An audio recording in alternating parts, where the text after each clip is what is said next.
Sorry, GM, but I gotta do a rant here. So, General Motors on March 31st announced that they are ending support of Apple CarPlay and Android Auto in their future electric vehicles, starting with the 2024 Chevy Blazer EV. And this, came out right before April Fool's.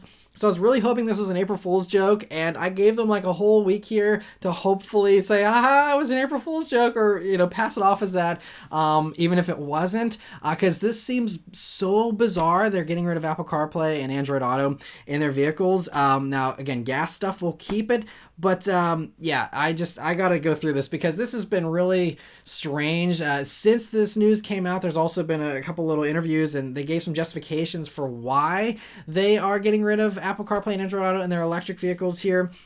And so I'm just going to take apart their argument because it is pretty weak.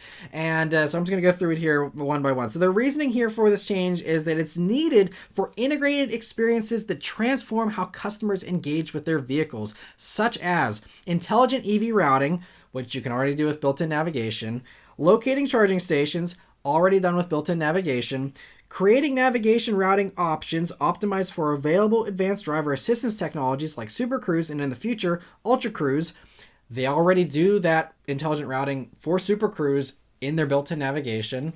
And there's no reason why they couldn't integrate that into their built-in navigation in the future for Ultra Cruise. They also say it's for controlling key vehicle functions with simple voice commands, which has been done for over a decade, most of the time in a terrible fashion, but has been done. And, so there's no reason to do this for that reason. They also say it allows you to easily download the latest available software updates and apps over the air. Already possible. And they also say it'll allow for simple and customizable screens that provide access to the larger GM ecosystem. Already possible. So to continue with this incredibly weak argument, GM's executive of digital cockpit experience told Reuters in an interview that we have a lot of new driver assistance features coming that are more tightly coupled with navigation. We don't want to design these features in a way that are dependent on a person having a cell phone. A person having a cell phone. We are in the year 2023. And not only that, but okay, there's a few people that don't have cell phones still in the year 2023. But are those people buying brand new electric vehicles? I would venture a guess. Call me crazy, but I would say that 100% of people that are buying an electric vehicle have a cell phone. And certainly, if maybe there's a few fringe people that don't, those people are not buying a brand new $50,000 Blazer EV.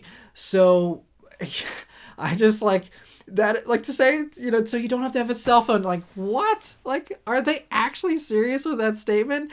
I know very many very nice people that work within GM that are very smart, wonderful people, but there are some times where some of these other people in GM and just some of the decisions that get made from wherever are just like the most backwards things, where it just seems like GM is allergic to making money sometimes. And I don't get it. And also, they say that they want to have all these features more tightly coupled with navigation, but that's why you just do it in the built-in nav. Just do it in the built-in nav. So clearly, this argument is all pretty weak, and the truth is, most likely this is because they want to collect the data. They want to force you to use their nav. They realize that no one is using their nav or any built-in nav from any car company for the most part. Everyone just wants to use the nav apps on their phone. The nav apps on the phone are always more up to date. They're always usually better in most ways, and they're just better in all the ways for the most part. And so clearly they want that data, and so they are going to do this. The strange thing, though, I'm no privacy expert, but they're working with Google. Google isn't, like some saints as far as data privacy goes either. So I know, some people are going to say this is all, they're waging a war with Apple, but this is also, they're using the Google operating system. So I guess they have a deal with Google, but they're also, strangely, even though it's using the Google operating system, they're also not supporting Android Auto, because again, it's just that they want to lock out those third-party apps, and they want to, lock it down to only Google and only GM getting that data. And they say it's, to optimize their routing and optimize, their vehicles, all that kind of stuff. And they also say it's going to be an opportunity to sell more subscriptions, and they see a future for subscription stuff, obviously not only just for connected navigation and charging for that, but also for charging for other things. whether that is them charging for integration to other apps. Now, they said that their built-in Android-based system here is going to have, a bunch of apps built in, so you can still probably stream Spotify through it and all those things. And we've seen some of this Google Android automotive stuff already integrated. Volvo does it. Honda's starting to do it, and a few others. But those companies all also allow Apple CarPlay and Android Auto. And the funny thing is, in the week after this, The Verge actually did, they actually reached out to basically every automaker they could and said, hey, like, is this something everyone's doing, or is this just a GM thing? And everyone else is like, no, everyone loves Apple CarPlay and Android Auto. We are definitely not getting rid of it in any of our vehicles. So this is just a GM thing. I don't know why they thought this was a good idea. I don't know if they thought this would go over okay, or if they're just okay with the backlash because the data is that valuable to them.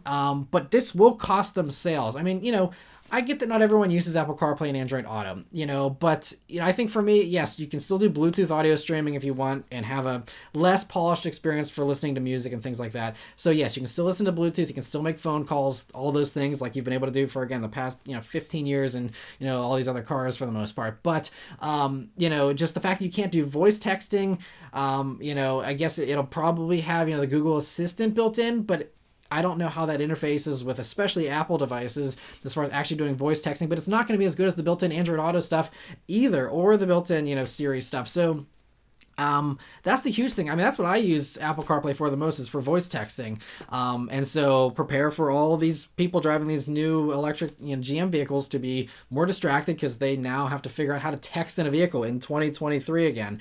It's like, I thought we kind of figured this out, halfway decently, and then now we're going backwards and everyone's just going to have phone mounts again and be staring down at their phones instead of using CarPlay, which is strange because GM was one of the first adopters of CarPlay and Android Auto back in, I think, 2015, 2016, and they used to brag about how they had more vehicles with Apple CarPlay and Android Auto than any other manufacturer, and now to completely throw it out the window is just bizarre. And like I said, it will cost them sales because according to who you ask, Apple will say about 80% of buyers demand CarPlay in their vehicles. Other surveys in the past, which are dated, I think the surveys I saw were from 2019, so those back then said 48% of buyers wanted that smartphone integration, whether it's CarPlay or Android Auto. But I think 48% was conservative even into 2019, but certainly now, 4 years later, I would venture a guess that now that has been more aware for more people, and more people are going to want that. So I would say the number is definitely well over half of buyers are going to demand it. But I know this will be a deal killer for a lot of people, and I know, a lot of people already have this issue with Teslas and Rivians. They don't offer it either, and so the fact that, those vehicles don't have it means they lose out on some sales. Obviously, Tesla still sells great, so we will see how much of a deal killer this really is for a lot of people, but it's just a bummer because, like, the Blazer EV, they really improved so many things over, like, the Model Y and the Mach-E even from the Ford Mustang. With those, you don't get, like, cooled seats, you don't get, a shade over the moonroof, the little things where Chevy really thought it through and made a more, well-rounded vehicle, and a vehicle that, offers some things that those don't. But then now you have no Apple CarPlay, Android Auto in the new Blazer. So it's just like, okay, well, for people who really want that, they will probably sacrifice cooled seats in exchange for having that smartphone integration. So I think Ford's probably breathing a sigh of relief. I'm sure Tesla is excited too that someone else is also going to have the same deficiency they have now. So it's just really strange. I really hope they change this decision, reverse course. But in the meantime, it's going to be tough to recommend these new Chevy EVs because it's going to be like, well, okay, it's going to be, great in all the other ways as long as you don't care about having any kind of smartphone integration in the year 2023, which I feel like is a very small group of people these days. So anyway, had to get it off my chest. Let me know what you think about that news in the comments below. And fingers crossed GM changes this decision. Here's the feedback, and hopefully keeps it around. But we'll have to wait and see. Anyway, thank you all very much for watching. Please also leave a like, comment, and subscribe to keep these videos coming. And I'll see you guys on the next one. Take care.